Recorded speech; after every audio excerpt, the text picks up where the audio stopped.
সুপ্রিয় প্রশিক্ষণার্থীবৃন্দ, ওয়ালাইকুম আসসালাম। আমরা আজকে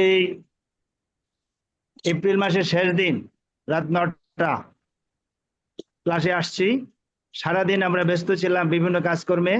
প্রত্যাশায় ছিলাম যে রাতের একটা অংশে আমরা আমাদের প্রফেশনাল ক্লাসে উপস্থিত হব। ধন্যবাদ যারা ক্লাসে উপস্থিত হতে পেরেছেন, অংশগ্রহণ করতে পেরেছেন, আপনাদের অনেক ধন্যবাদ যে রাতে এই বেলায় শিক্ষণের উদ্দেশ্যে আমাদের এই কোর্সটার হক আদায় করার উদ্দেশ্যে জয়েন করেছি।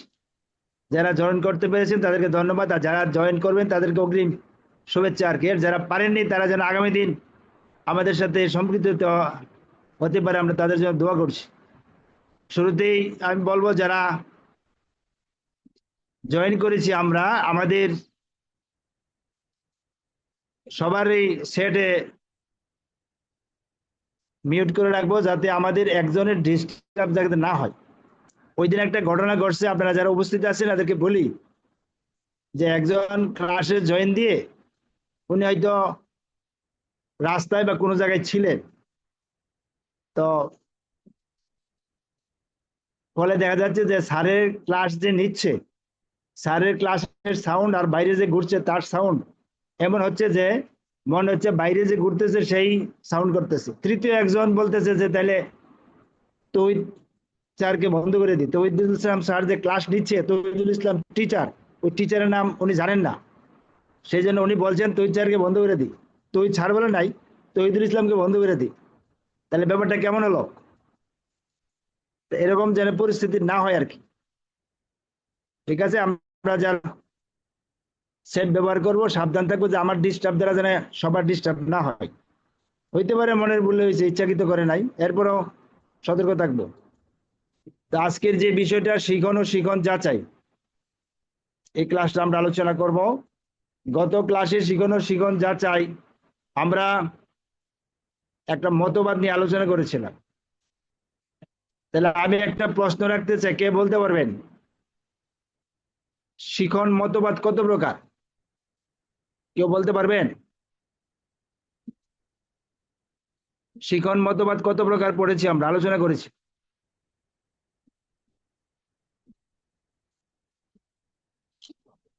আমার এখানে উপস্থিত আছে প্রায় 25-26 জন। কেউ কেউ বলতে পারেন? তিন প্রকার। ধন্যবাদ। শাইকাতুল জান্নাত, আচ্ছা ধন্যবাদ। জি স্যার। ধন্যবাদ। অন্য আর কেউ বলতে পারবেন 3 প্রকারের নাম?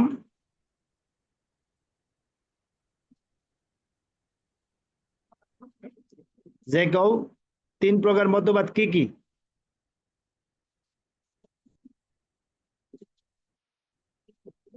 আচ্ছা শাইকাতুল বলেন 3 প্রকার কি কি? আচরণবাদ, জ্ঞান জ্ঞান বিকাশ মতবাদ, সামাজিক গঠন মতবাদ। ধন্যবাদ। আচরণবাদ, থ্যাংক ইউ স্যার। জ্ঞান বিকাশ মতবাদ এবং সামাজিক গঠনবাদ, এই 3 প্রকারের সামাজিক মতবাদ আমরা গঠন। শিখব। তো আমরা আচরণবাদের 2টা আলোচনা করেছি, এই 2টার নাম বলা যাবে কেউ?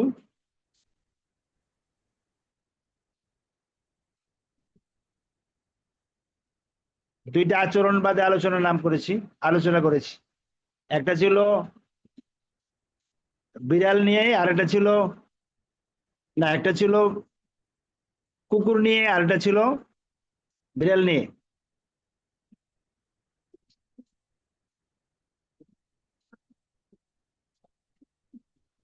তাহলে সাইকাতুলি বলেন আচরণবাদে কোন 2টা আলোচনা করেছিলাম?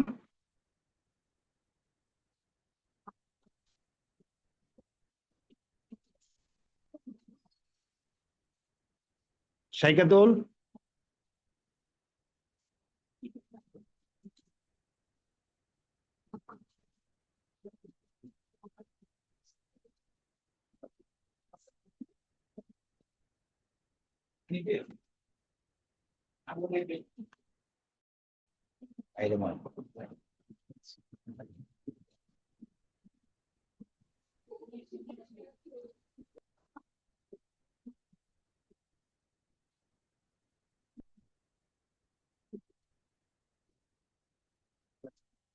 আমরা দুইটা আলোচনা করেছিলাম, একটা হলো সাপেক্ষ প্রতিবর্তবাদ,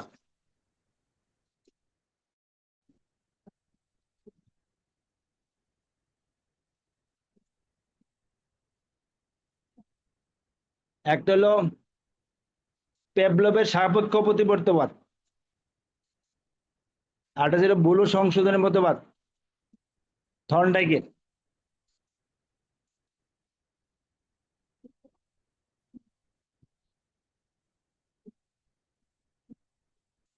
আজকে যে বিষয়টা আলোচনা করব আমরা, আপনারা কি স্ক্রিনে দেখতে পাচ্ছেন ভিডিওতে? ইয়েস স্যার, দেখা আমি যাচ্ছে। যে আচ্ছা, সবাই অনলাইনে কি দেখতে পাচ্ছেন? যাদের ভিডিও অন করলে দেখতে পাবেন। জি ইউনিট স্যার, 2, দেখা যাচ্ছে। আজকের আলোচ্য বিষয় হলো করণ শিখন মতবাদ। আগে দুইটা আলোচনা করেছিলাম, একটা ছিল থর্নডাইকের আর একটা পেভলভের। আজকের আলোচ্য বিষয় হলো স্কিনারের স্কিনারের মতবাদ।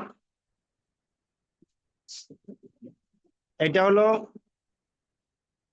মূল কথা হলো যে প্রাণীরা ওইসব আচরণ করে বা শিখে যে আচরণের মাধ্যমে তার প্রয়োজন মিটে থাকে, অর্থাৎ যে আচরণটা করলে আমরা লাভবান হই, তৃপ্তি লাভ করি, ওইটাই বারবার আমরা করি।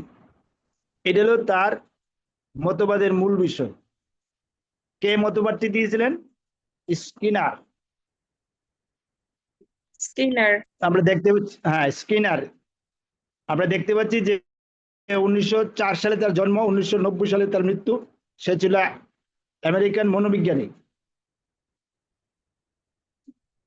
তার ইয়ার মূল কথা হলো যে কোনো কাজ পুরস্কৃত করলে সে কাজটা পুনরায় করার সম্ভাবনা বেড়ে যায়। এটার নাম হলো করণ শিখন মতবাদ বা করণ শিখনের মূল কথা। তো উনি এই স্কিনার একটি পরীক্ষণের মাধ্যমে এটা প্রমাণ করতে সমর্থ হয়েছেন। তার পরীক্ষণের বিষয় ছিল একটি পাজল বক্স বা স্কিনার বক্স বলে, খাবারের ট্রে এবং ক্ষুধার্ত ইঁদুর। তার বিষয়টা ছিল ইঁদুর নিয়ে। সাধারণত প্রাণীদের আচরণ অনেক সময় একই রকম হয়, কিছু কিছু আছে খাওয়া দাওয়া, আচরণ, চলাফেরা, ওই বিষয়গুলো প্রাণীরা অনেক সময় একই রকম করে থাকে, সেটা উনি প্রমাণ করতে সক্ষম হয়েছে। আমরা দেখতে পাচ্ছি তার পরীক্ষণে যে বিষয়টা ছিল যে প্রাণীরা ওইসব আচরণ করে বা শিখে যে আচরণের মাধ্যমে তারা প্রয়োজন মিটে থাকে, অর্থাৎ প্রয়োজন, যেটাতে প্রয়োজন মিটবে সেই আচরণটাই বারবার করবে। তার পরীক্ষণের বিষয় ছিল যে একটি পাজল বক্স, খাবারের ট্রে এবং ক্ষুধার্ত ইঁদুর। উনি ক্ষুধার্ত ইঁদুরটিকে একটি বক্সের মধ্যে, পাজল বক্সের মধ্যে রেখে দিলেন। এটাকে স্কিনার বক্স বলা হয়। রেখে দেওয়ার পর বাইরে খাবার রেখে দিলেন। তো এর ভিতরে একটা ছিপি ছিল, ওই ছিপির মধ্যে হাত লাগলে খাবার এসে যেত। হামিদুল, প্রথম লাইনটা পড়তে পারবেন?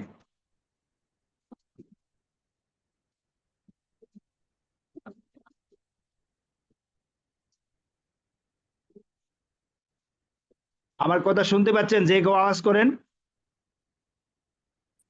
জি স্যার, শোনা যাচ্ছে। আর লেখাটা দেখা যাচ্ছে কিনা? জি স্যার, অবশ্যই দেখা যাচ্ছে। আচ্ছা, 1 নাম্বারটা পড়েন তো দেখি। পরীক্ষণের বর্ণনা 1 হচ্ছে বাক্স থেকে বের হওয়ার জন্য এলোপাথারি চেষ্টা, এক পর্যায়ে চাবিতে চাপ লেগে খাবার চলে এলো।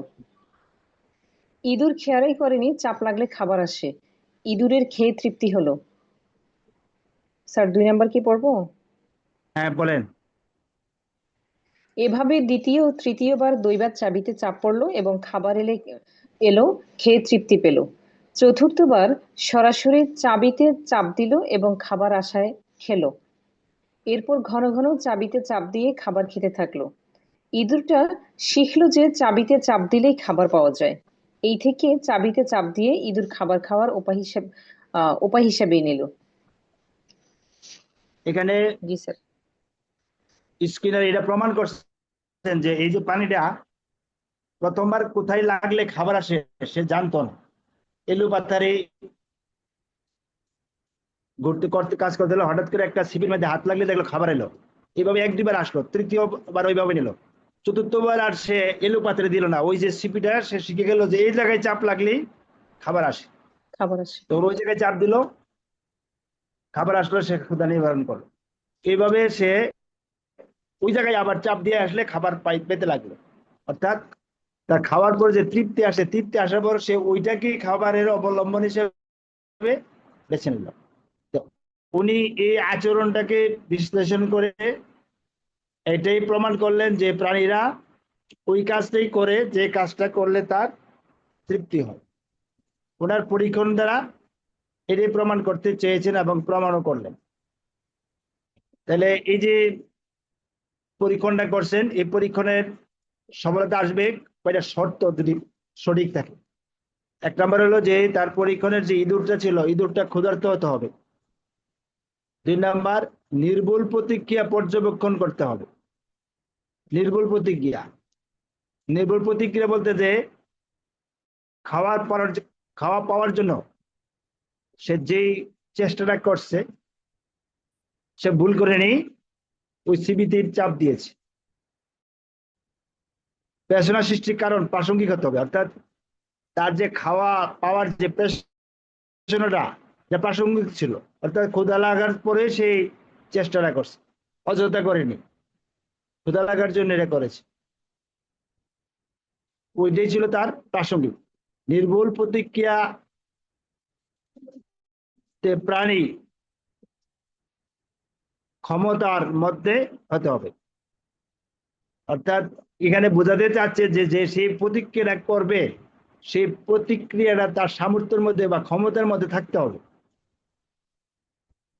ক্ষমতার বাইরে হবে না। যদি এখানে এরকম হইতো যে চাবি দিয়ে খুলতে হবে অথবা এটা ভাঙতে হবে তাহলে খাবার আসবে, তাহলে তার ক্ষমতার বাইরে হয়ে যাবে, এগুলো হবে না। অর্থাৎ যেই প্রতিক্রিয়াটা করবে তার যাতে ক্ষমতা থাকে, সক্ষমতা থাকে, এরকম একটা থাকতে হবে, এর বাইরে গেলে হবে না।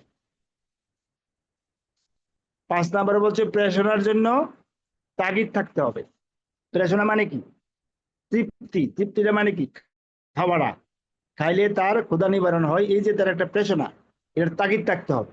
যদি তার এবং তাগিদ না থাকে তাহলে এই পরীক্ষণের শর্তাবলীর ত্রুটি থাকবে এবং তার পরীক্ষণটা সফল হবে না। তাহলে এখানে স্কিনারের এই 5টা জিনিস খেয়াল রাখতে হবে। হ্যাঁ, আমরা এই যে 5টা জিনিস, এগুলা কিন্তু আমরা ক্লাসে গেলেও বাচ্চাদের উপরে এটা প্রয়োগ করলে আমরা ফলাফল পাবো। কি ফলাফল পাবো? এখানে যে কথাটা বলছে যে ইঁদুরটি ক্ষুধার্ত হতে হবে, নির্ভুল প্রতিক্রিয়া পর্যবেক্ষণ করতে হবে। মানে ক্লাসে স্কুলে আসলে বাচ্চাদের পড়ার জন্য আগ্রহ থাকতে হবে। আগ্রহ না থাকলে তার লেখাপড়া হবে না। এবং টিচারের যে কাজ করতে বলে সেটিও তার করতে হবে। এখন ওই যে কাজ দেবো আমরা তার সক্ষমতার ভিতরে থাকতে হবে। আর তাকে যখন আমরা শিখনের পরে উৎসাহ দিব, পুরস্কার করবো, সে আগ্রহী হবে। এটা হলো তার প্রেরণা। প্রেরণা সৃষ্টি করতে হবে, টিচারকে প্রেরণা সৃষ্টি করতে হবে। এরকম যদি তার প্রেরণা সৃষ্টি হয়, শিখার আগ্রহ থাকে, লেখার ক্ষমতা সক্ষমতা থাকে, তাইলে তার শিক্ষণটা কার্যকরী হবে। আমরা এই যে আলোচনা করলাম স্কিনারের তত্ত্বটা, এই তত্ত্বটা কেউ একবার বলবেন যে কি বলছিলাম আমি? মূল কথা কি স্কিনারের তত্ত্বের?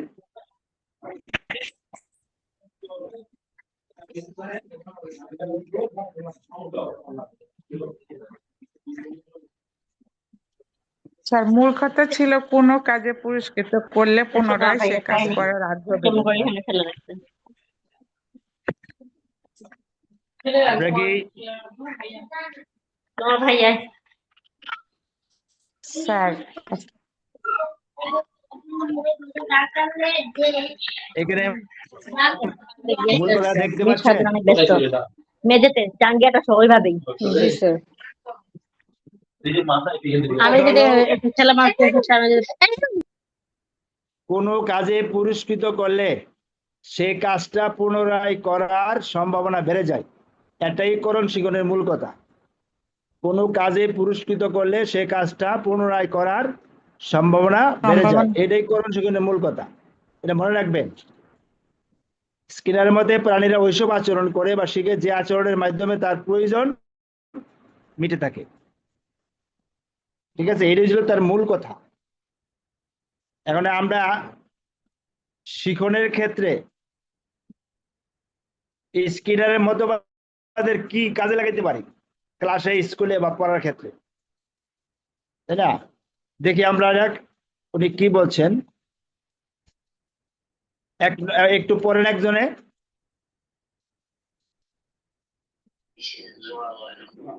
শিক্ষাক্ষেত্রে স্কিনারের তত্ত্বের মতবাদের গুরুত্ব। এক হচ্ছে শিখনের প্রতিটি স্তর হবে সংক্ষিপ্ত। আগের বা পূর্বের শেখা আচরণের ভিত্তিতে নতুন শিক্ষা দিতে হবে। শিখনের প্রথম দিকে অত্যন্ত সতর্কতার সাথে পুরস্কার প্রদান যাতে বিপরীত হয়। 4 হচ্ছে সঠিক আচরণের পর পুরস্কার প্রদান। 5 বিলম্বিত পুরস্কার গ্রহণযোগ্য নয়। 6 শ্রেণীতে প্রশংসাসূচক শব্দ ব্যবহার করে পুরস্কার। 7 কাঙ্ক্ষিত নতুন কৌশল প্রয়োগ করে আচরণ নিয়ন্ত্রণ। 8 বিষয় সংশ্লিষ্ট আকর্ষণীয় উপকরণের ব্যবহার। ধন্যবাদ আপনাকে। আমরা যে বিষয়টা দেখলাম যে আমরা ক্লাস নিলে স্কিনারের এই তত্ত্ব থেকে কি শিক্ষা পাই, এটা আমরা ক্লাসে কাজে লাগাবো। 1 নাম্বার বলছে যে শিখনের প্রতিটি স্তর হবে সংক্ষিপ্ত। এখানে স্তর বলতে বোঝাচ্ছে, আমরা বলতে পারি যে 1 2 3 4 5, ওইটা বলতে পারি। আবার ক্লাসের ক্ষেত্রে স্কুলে যে পড়াটা পড়াবো 40 মিনিটে, ওই পড়াটা হবে বেশি হবে না, সংক্ষিপ্ত ছোট হবে, তাদের ক্যাপাসিটির মধ্যে হতে হবে। আমরা এই যে ছড়া কবিতা শিখাবো একটাই 2টা বা 3টা একদিন পড়াইতে পারবো না। অঙ্ক করাবো, তাদের শুধু ক্ষমতা 2টা বা 3টা বা 5টা 15 20টা এরকম করাবো না। ওই কথাটাই বলছে আর কি, অল্প অল্প করে নেব। 2 নাম্বার যে কথা বলছে যে পূর্বে শেখা আচরণের ভিত্তিতে নতুন শিক্ষা দিতে হবে। অর্থাৎ আগে শিখেছি ওইটার সাথে মিল রেখে পরবর্তীটা শিখতে হবে, একটার সাথে একটা সংযোগ ঘটাতে হবে। শিখনটা এরকমই হবে যে আগে যেটা শিখছি ওটার সাথে মিল রেখে নতুনের সাথে পুরাতনের মিল ঘটাইতে হবে, তাহলে শিখনটা হবে। 3 নাম্বারটা হলো শিখনের প্রথম দিকে অত্যন্ত সতর্কতার সাথে পুরস্কার প্রদান করতে হবে। অর্থাৎ পুরস্কার প্রদানটা সতর্কতার সাথে, কেন? যে কোনো একটা কাজ শিক্ষার্থী পারলো, তাকে সাথে সাথে পুরস্কার দেওয়া, দেরি না করা। আবার যে পুরস্কার দেব, যদি যে ভালোভাবে পারলো যৌক্তিক জাজমেন্টের মাধ্যমে, নিরপেক্ষ বিচারের মাধ্যমে যে ভালো পারলো তাকেই দেব। এখানে দিতে গিয়ে যদি ত্রুটি করি, যে যে পারছে না, কম পারছে তাকে দিলাম, যে ভালো পারলো তারা দিলাম না, এই ত্রুটির কারণে অনেক সময় বিপরীত হইতে পারে। এটা খেয়াল রাখতে হবে, অত্যন্ত সতর্কতার সাথে খেয়াল রাখতে হবে যে পুরস্কারটা নির্দিষ্ট সময়ের মধ্যে সঠিকভাবে দিতে হবে। 4 নাম্বার হলো সঠিক আচরণের পর পুরস্কার প্রদান। ওই কথাটা আর কি, যে রাইট, সঠিক বলেছ, যে সঠিক বলেছে তাকে দেব, কিন্তু যে ভুল বলা স্বাতন্ত্র্য মাধ্যমে করে দিয়ে দিলাম বা ইয়া করলাম, তাইলে হবে না। সঠিক আচরণ যে করতে পারে, সঠিক যেটা যে পারবে, নিরপেক্ষ জাজের মধ্যে তাকে দিতে হবে। আর পুরস্কার দেওয়া বিলম্ব করা যাবে না। পুরস্কার দেরি করে দিলে অনেক সময় শিক্ষার আগ্রহ থাকে না, সাথে সাথে দিলে শিক্ষার্থীরা মনে দাগ কাটে, সবাই আগ্রহের সৃষ্টি হয়, সবাই প্রতিযোগিতার মনোভাব নিয়ে মুখস্থ করতে থাকে, সেই জন্য বা শিখতে থাকে, সেই জন্য পুরস্কার দেরি করা যাবে না। তারপরে শ্রেণীতে প্রশংসাসূচক শব্দ ব্যবহার করা যায়, ব্যবহার করে পুরস্কার, পুরস্কার যে এই টাকা হবে বা কোনো গিফট হবে, কোনো বস্তু সামগ্রী হবে তা না, পুরস্কারটা ভাষার মাধ্যমে দেওয়া যায়। এই জন্য ক্লাসে বাচ্চাদের পজিটিভ ইমপ্রেসিভ জাগে এরকম কথা বলতে হবে। ধন্যবাদ তোমাকে, তুমি ভালো বলেছো, শুনতে বলেছো, তুমি আরো ভালো পারবে, এই ধরনের আর কি, তুমি ভালো, এক্সিলেন্ট, ভেরি গুড, এই জাতীয় কথা বলে শিক্ষার্থীদের পুরস্কৃত করা। পুরস্কারটা আমরা সাধারণত শুধু বুঝি মনে হয় যে কোনো গিফট দেওয়া, কলম বা পেন্সিল বা বই খাতা বা টাকা বা গিফট ব্যাগ এই জাতীয় কিছু না, ওই জাতীয়, এটা হলো এই অর্থগত, আর এটা হলো বস্তুগত,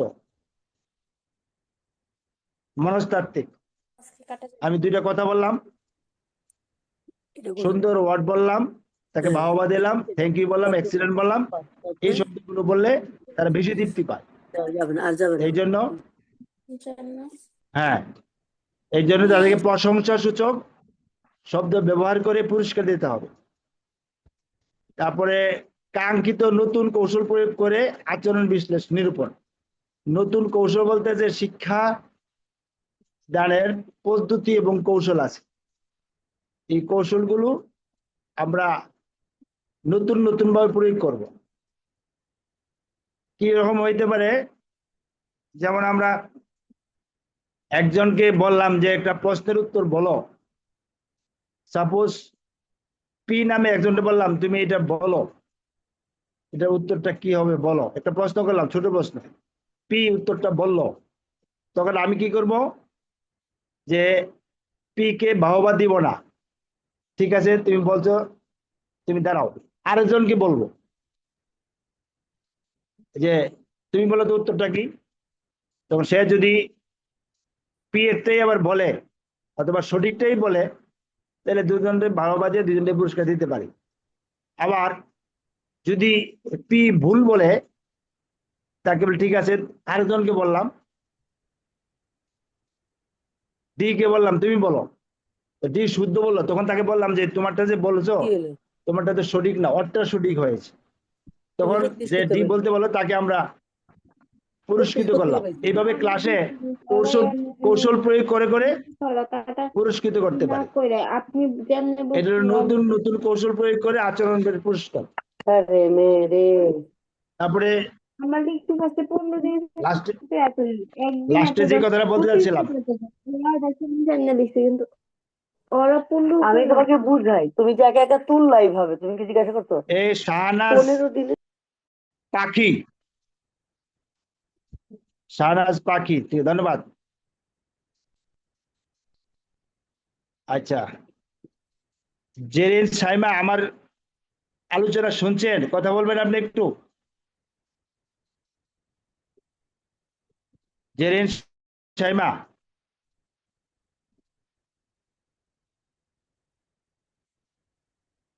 আচ্ছা ধন্যবাদ জেরিন সাইমা, আপনি হয়তো ব্যস্ত আছেন। এই এই কোহিনুর সাথী,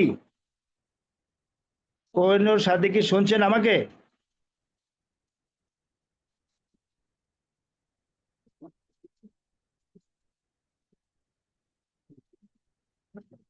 আচ্ছা, আমরা যে কথাটা আসছিলাম লাস্টে, যে বিষয় সংশ্লিষ্ট আকর্ষণীয় উপকরণের ব্যবহার, আমরা ক্লাসে পড়ানোর সময় বাচ্চাদের যে বিষয়টা পড়াবো ওই বিষয়টা সংশ্লিষ্ট আকর্ষণীয় উপকরণের ব্যবহার করতে হবে, করব। আমরা যেই পড়াই না কেন, বাংলা, অঙ্ক, ইংরেজি, বিজ্ঞান, ইসলামিয়াত, সামাজিক বিজ্ঞান, ভূগোল, কৃষি শিক্ষা, ঘাস অর্থনৈতিক, যে কোনো সাবজেক্টই পড়াই না কেন, প্রত্যেকটা বিষয়ে সংশ্লিষ্ট উপকরণ ক্লাসে নিয়ে যেতে পারলে ভালো, এক্সেলেন্ট হবে।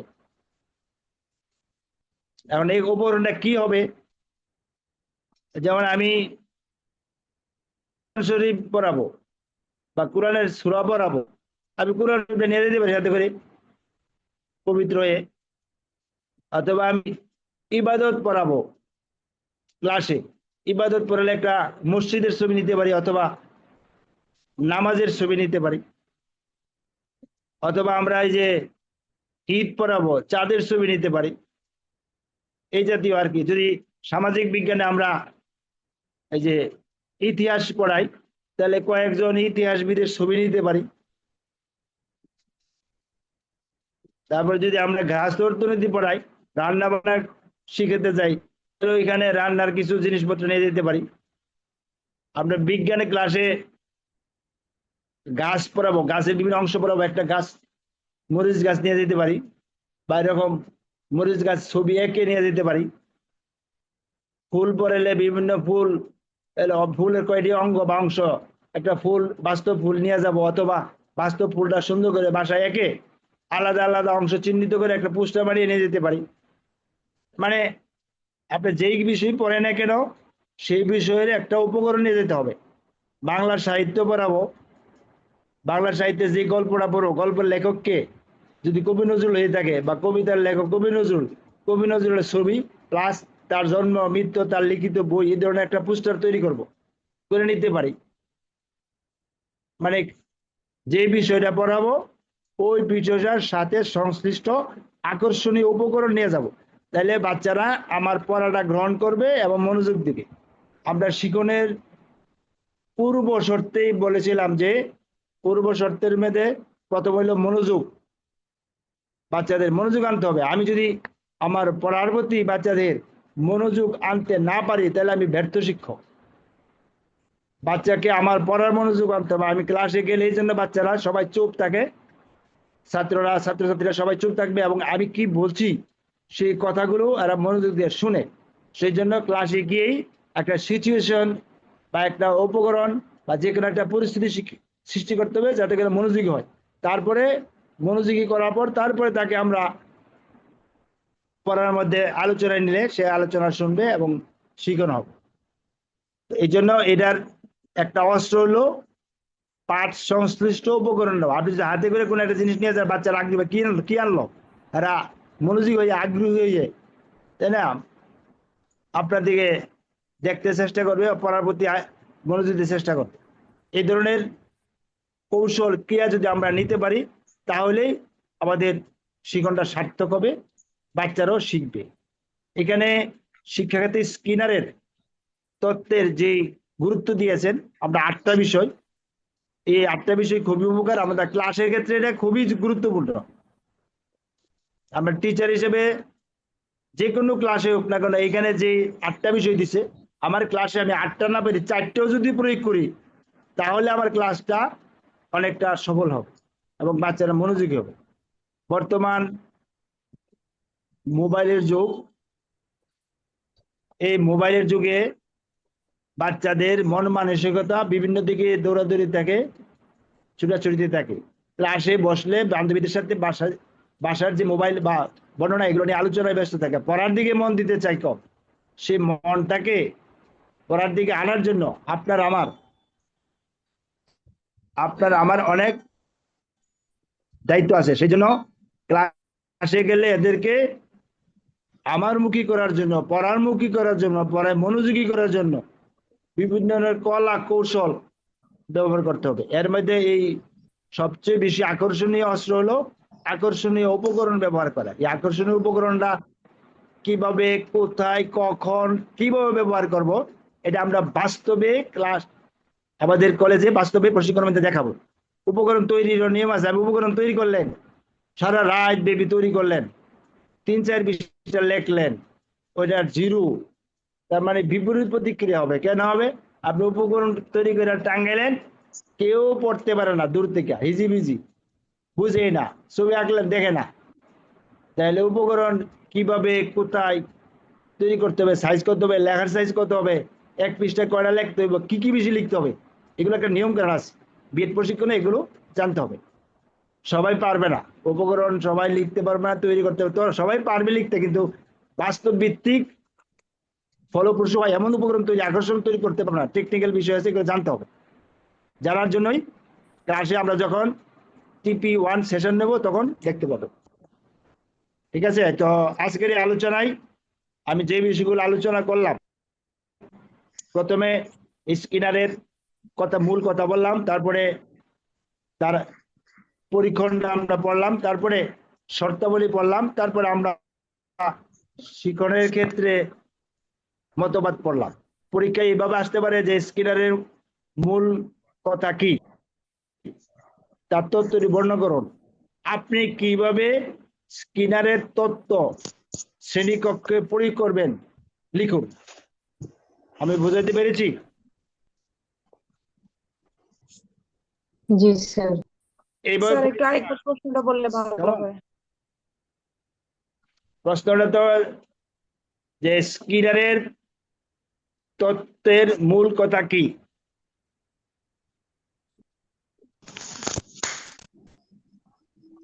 তার পরীক্ষণটি বর্ণনা করুন।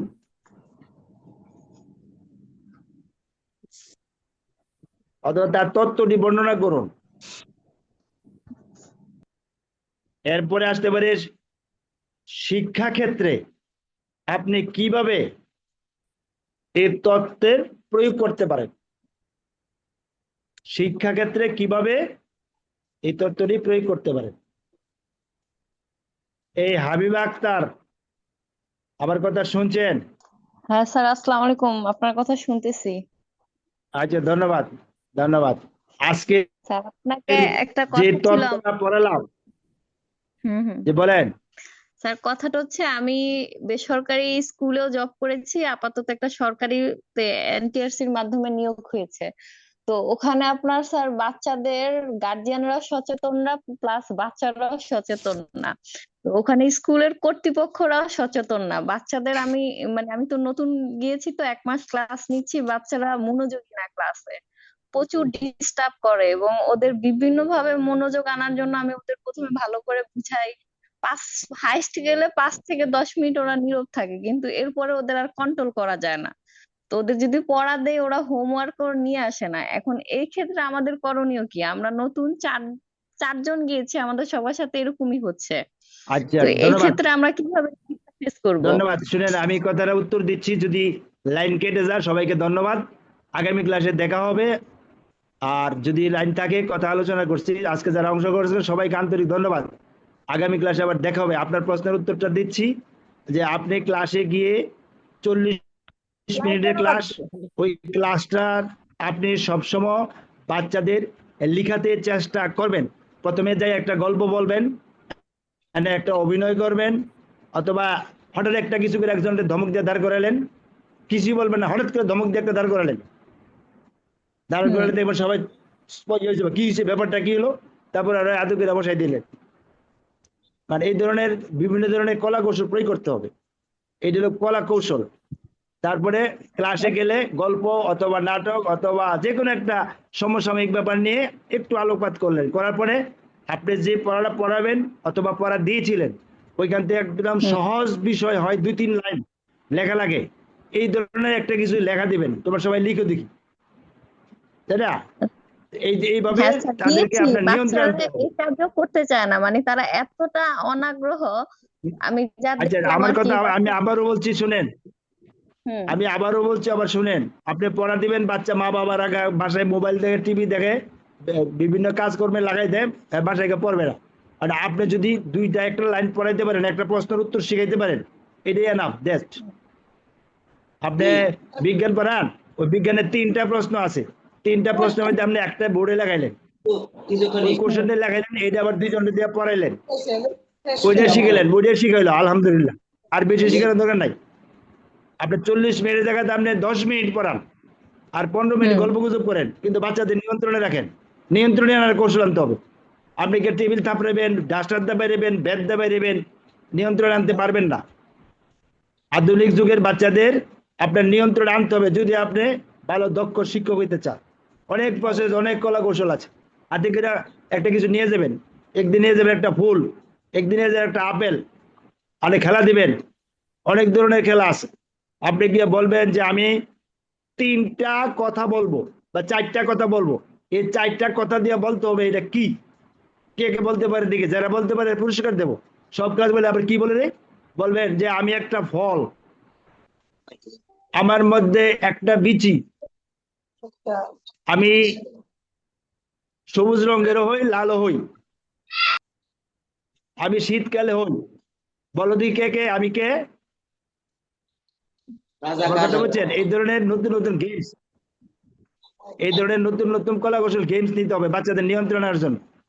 এটাই 1 নম্বর কৌশল। এছাড়া কোনো জাদু মন্ত্র কোরআনের আয়াত নাই যে ফু দিলে সব বাচ্চারা চুপে থাকবে। এটা আপনাকে নিয়ন্ত্রণে আনতে হবে। আর ক্লাসে গিয়ে বিকট আওয়াজ করে একদম ক্লাসটাকে থমকে দিতে হবে, দিয়ে চুপ করে দাঁড়ায় থাকবে। বুঝবে যে আজকে মাইরে বলবো সব দিয়েছে, চিৎকার দিছে ম্যাডামে। এরপরে আস্তে আস্তে পড়ালেন, একটু একটু হাসি দিলেন, আবার ডিরেক্টরে বললেন, মুখে বললেন এটা কি বলো। আপনাকে নিয়ন্ত্রণ আনতে হবে। একটা ক্লাসে কয়জন থাকে? সর্বোচ্চ 35 থেকে 40, নাকি এর বেশি আছে? স্যার আমার ক্লাসে হাবিবা, 50-55 জন এরকম থাকে স্যার। আচ্ছা ঠিক 50 আছে, জন। 55 জন থাকুক। আমাদের দেশ এরকমই হয়। তো ওইভাবে হইলে আপনার এইভাবে কলা কৌশল নিজে কিভাবে নিয়ন্ত্রণে আনবেন এটা আপনাকে বের করতে হবে। আর এমন অনেকে বের করে ক্লাস করাচ্ছ, এর মধ্যে আমি যে কথা বলছি সেটা হলে আমরা নতুন কলা কৌশল প্রয়োগ করবেন। আমরাকে আরো শিখাবো, কলা কৌশল অনেকগুলো আছে। আমি একটা ক্লু দিলাম, ঠিক আছে? হ্যাঁ আর বুঝতে ক্লাসে পেরেছি। বেশি চিৎকার করবেন না, কথা বলবেন না। বেশি কথা বলবেন, বেশি চিৎকার করবেন, তাহলে আপনার কথার কোনো দাম মূল্য হবে না। কথা কম বলবেন, বোর্ডে ইউজ করবেন।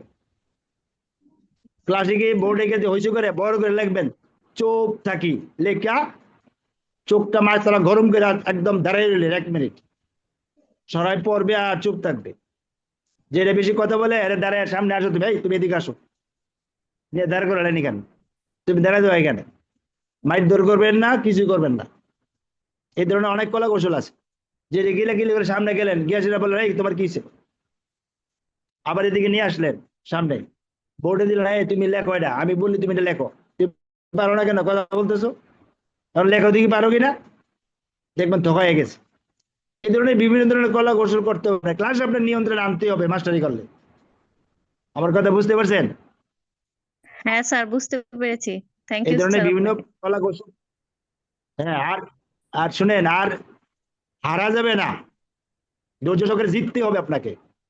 যদি 40 মিনিটের মধ্যে 20 মিনিটে চলে যাক, আমি 10 মিনিট পড়াবেন, কিন্তু খাতায় লেখাই যাবেন, তাইলে আপনি সফল টিচার হবেন। এত কঠিন জিনিস পড়াইতে যাবেন না, বড় বেশি পড়াইতে যাবেন না, কম কম করার। আস্তে আস্তে দেখবেন যে আপনি বেশি পড়াইতে পারছেন। এই 1 দিন 2 দিন ক্লাসে আজকে 1 লাইন শিখাইলেন, পরের দিন 2 লাইন, এরপর দেখবেন যে শেষের দিকে আপনি 5-10 লাইন লেখায় শিখাইতে পারতেছেন। একটা লাইনই শিখাবেন। আমার কথা বুঝতে পারছেন? হ্যাঁ স্যার বুঝতে পেরেছি। একটা লাইনই শিখাইলেন। এই যে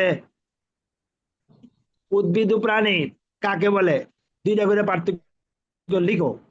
আপনি লিখলেন, তোমার লেখো, এটা শিখো, কে কে বলতে পারো দেখি, আমি বুঝতে পারলাম দেখে কে কে বলতে পারে, তাই না? ওইটা লিখতে লিখতে 5-10 মিনিট যাবো। আবার বইয়ের মধ্যে যেটা আছে ওইটা লেখাবেন, গাইড বই যাবেন না, নোট বই যাবেন না। বই মেন বইয়ে যা আছে ওই সংজ্ঞাটা মেন বইতে বোর্ডে লিখলেন, প্রকার বেদটি লিখে এদেরকে দিয়ে আবার লেখাইলেন, এই বই বন্ধ করো সবাই, এটা সবাই লেখো, মুখস্থ করো, আমি 2 মিনিট পরে আবার নেবো, দিয়ে কে কে পারবে, যে পারবে না তাকে নির্ধার করে রাখবেন না, কান ধরিয়া। এই ধরনের কথা বললে বললে কৌশল করে নিতে হবে, কেমন? আর হ্যাঁ স্যার আচ্ছা, আপনাদের আমাকে আল্লাহ তাআলা দায়িত্ব দিয়েছে, নবী রাসূলের দায়িত্ব দিয়েছে, অনেক ধৈর্য নিতে হবে আপনাকে, প্রচুর ধৈর্য নিতে হবে, কেমন? কলা কৌশল প্রয়োগ করতে হবে, তাহলে পারবে ইনশাল্লাহ। ঠিক আছে, তো অনেক কথা বললাম। আর কারো কোনো প্রশ্ন? স্যার আমার একটা প্রশ্ন আছে স্যার। আমি হচ্ছে যে পরশমণি স্কুলে থাকলে ক্লাস বলতে করি পারেন। স্যার। আমি হচ্ছে পরশমণি স্কুলে জি। ক্লাস করি। আর হচ্ছে আমি আমার একটা স্টুডেন্ট আছে যে হচ্ছে মাইলস্টোন স্কুলে। এখন স্যার ওদেরকে পড়ানোর সময় আমি দেখলাম ওরা হচ্ছে যে শিট বেসড লেখাপড়া করতে পছন্দ করে। লাইক ওদেরকে ধরেন একটা নোট প্রশ্নের উত্তর লিখে শিট আকারে ওদেরকে দিতে হবে, তাহলে ওরা পড়বে। অন্য সময় যদি আমরা বই থেকে লিখতে বলি অথবা ওদেরকে ক্রিয়েটিভলি লিখে নিয়ে আসতে বলি ছক বা এটা, ওরা সেটা পারে না। এখন স্যার আমি কনফিউজ যে বাচ্চাদের এই জিনিসগুলোর দিকে আগ্রহ কিভাবে বাড়ানো যায়। মানে বাচ্চারা এখন ক্রিয়েটিভলি আচ্ছা, এটা নিজেরা কোন কাজ ক্লাসের? করতে পছন্দ করে না। স্যার ক্লাস 3, 5, কোন 6 ক্লাসের? এগুলো আর কি। স্যার ক্লাস 3, আর আমি যে স্টুডেন্ট পাই সেটা হচ্ছে ক্লাস 5। আচ্ছা ঠিক আচ্ছা আচ্ছা ঠিক আছে, ধন্যবাদ আপনাকে। আপনার যদি শীট দিয়ে এরা পড়তে পছন্দ করে, শীট দিয়ে শিখান। ক্রিয়েটিভিটি শতকরা 20%, শতকরা 20 জন বা 10 জন পারবে। আপনি যদি আশা করেন যে ক্রিয়েটিভিটি শতকরা 100%, তাহলে ভুল, পারবে না। 80% পারবে না, 50% পারবে না, পারবে 10 থেকে 20% ক্রিয়েটিভিটি পারবে। তাহলে আপনি 10-20% নিয়ে বসে থাকেন, বাকি যদি আপনি চেষ্টা করেন আপনি হাঁপাই যাবেন, দরকার নাই। আমার কথা বুঝতে পারছেন? স্যার আর এরপরে একটা প্রশ্ন দিলেন এরা লিখতে, লিখার পরে বললেন যে এই প্রশ্নটা যারা বেশি বাড়াই লিখবে এদেরকে নাম্বার বেশি দেবো। তখন ওইখান থেকে ক্রিয়েটিভিটি আবিষ্কার করলেন। তো যে বাচ্চারা বেশি লিখলো ওরটা বেশি নাম্বার দিয়ে তারপর ওর বললেন যে তুমি পড়ে সবাই শোনাও তুমি কি লিখছো। আর আরেকজনে যে পারছো হেরে বললো তুমি কি লিখছো, তাহলে কে বেশি নাম্বার পাবে? এ বেশি নাম্বার পাবে। এইভাবে আস্তে আস্তে নিয়ে গেলেন, তাইলে দেখবেন যে সবাই পারবে। একদিনে পারবে না, 2 দিনে পারবে না, এগুলো বছরের শেষ দিক দিয়া পারবে। যে ম্যাডামে একটু বাড়াই লিখলে নাম্বার বেশি দেয়, তখন এরা অনেকে ইচ্ছুক হবে। আর ওই 60 থেকে 70% বাচ্চা, 80% বাচ্চা ওগুলো নিয়ে মাথা খাবে না, যা পড়ছি এটাই মুখস্থ, এটা লিখে দেবো, আর বেশি লিখবো কেন? আমার কথা বুঝতে পারছেন? জি স্যার। এরকমই করে আর কি, এরকম। ঠিক আছে, ধন্যবাদ। আশা করি এভাবে আস্তে আস্তে করে। আরে এত মাথা গরম করবেন না, আপনার এত দায়িত্ব নাই যে এটা একবারে আমরা ডাক্তার পিএইচডি বানাই তুই দিবেন। আপনার কথা হলো যে রুটিন মতো এটা পড়ালো, দ্যাটস এনাফ। 2, 4, 5, 10টা ক্রিয়েটিভিটি শিখলো, এনাফ। সবগুলা ক্রিয়েটিভিটি বানাইতে পারবেন না, এর জন্য হাঁপাবেন না, মাথা গরম করবেন না, তাহলে নিজে হারিয়ে যাবেন। ধন্যবাদ। আর কেউ কোনো কথা বলবেন? স্যার এই চ্যাপ্টারে আর মানে আর কোনো কোয়েকশন আছে? 2টা দিয়েছেন। আচ্ছা, এখানে ধন্যবাদ আপনাকে। আমরা শিখন মতবাদ 3 প্রকার পড়েছি। প্রথমটা ছিল আচরণবাদ, আজকে আচরণবাদ শেষ হলো। আমরা আচরণবাদে 3 জনের মতবাদ পড়ছি। প্রথমটা পড়ছি পেভলভ, তারপরটা পড়ছি থর্নডাইক, আজকে বললাম স্কিনার। এই 3টা থেকে প্রশ্ন আসবে পরীক্ষায়, যে কোনো একটা। 3টা থেকে প্রশ্ন আসবে, হয়তো কোনটা থেকে ছোট প্রশ্ন আসবে, কোনটাতে তত্ত্ব আসবে, কোনটা থেকে শিখন কি আসলাম এটা আসবে। এখন এই 3টা তত্ত্বের নাম, 3টা তত্ত্বের মতবাদের ব্যক্তির নাম, মূল কথা, এটা আপনারা খাতায় লিখে রাখবেন, যাতে আমরা শিখতে পারা, লিখতে পারবো। আমার কথা বুঝতে পারছেন? আগামী দিন ইনশাআল্লাহ আমরা শিখনের এই যে জ্ঞান বিকাশ মতবাদ এটা নিয়ে আলোচনা করবো। এটার মধ্যে যারা এই ক্লাসটা উপস্থিত থাকবেন, আমি মনে করবো এরা পারিবারিক জীবনে এবং স্কুল জীবনে সার্থক হবেন। ওই ক্লাসটা খুবই ইম্পর্টেন্ট, একটা ভালো একটা ক্লাস। কেমন? পেশাগত কাজের সাথে মিশবে।